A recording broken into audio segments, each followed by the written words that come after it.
இந்த பாட்ட பாடுனது நாகூர் அனிஃபாவும், கே. ராணி அப்படிங்கிற பாடகியும். என்ன பாட்டு தெரியும்ல?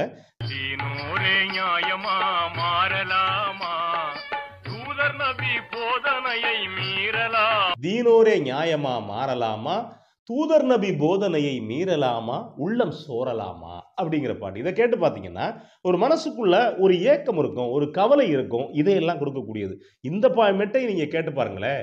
தீனோரே நியாயமா மாறலாமா, தூதர் நபி போதனையை மீறலாமா, உள்ளம் சோரலாமா. இந்த பாட்டு அப்படியே தான் இருக்கும்.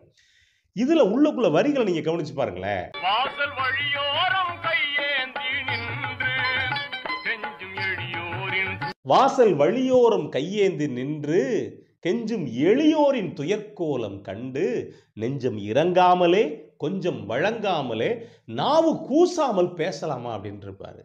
எளியவர்களுக்கு நீ உதவ சொன்னாரே நபிகள், ஏன் ஒரு சில பேர் உதவ மாட்டேங்கிறீங்க அப்படின்னு அந்த ஒரு பக்கம் அந்த குறைய சரி பண்றது. இன்னொரு பக்கம் சினிமாக்கள்ல அதிகமா சொல்லாத ஒரு விஷயம், வட்டியை பத்தி யாருமே பேசுறது இல்லை.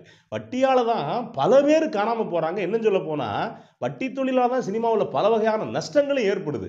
இந்த வட்டிக்கு என்ன சொல்லியிருப்பார் அப்படின்னா, இஸ்லாத்துல வட்டி ஹராம் சொன்ன இல்லையா,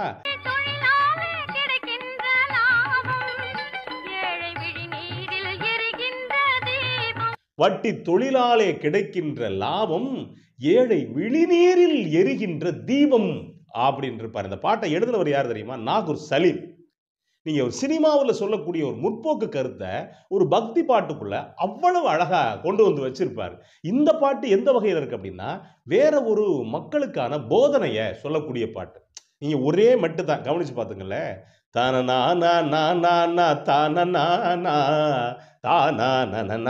தானா. இது என்னன்னா துள்ளல். எது? கருப்பான கையாலே என்ன பிடிச்சா காதல் என் காதல் பூ பூக்குதம்மா. இப்ப பக்தியில வணக்கத்துக்குரியது அது என்ன அப்படின்னா, கற்பூர நாயகியே கனகவல்லி காளி மகமாயி கருமாரியம்மா. பக்தி மார்க்கம் மூலமா போதனையை சொல்லக்கூடியது அது இஸ்லாத்துல என்ன அப்படின்னா, தீனோரே நியாயமா மாறலாமா, தூதர் நபி போதனையை மீறலாமா, உள்ளம் சோரலாமா. நீங்க கவனிச்சு பாருங்களேன். ஒரே மெட்டு காதல் பாட்டா வரும்போது அது ஒரு வகையான சந்தோஷத்தை கொடுக்குது. அதே தர பக்தி தொழுகைன்னு வர்றப்ப, அதாவது வணக்கத்துக்கு வர்றப்ப அது ஒரு மாதிரி கொடுக்குது. இன்னொரு பக்கம் அடுத்தவங்களுக்கு உதவுகன்னு சொல்றப்ப பக்தியில இன்னொரு வகையான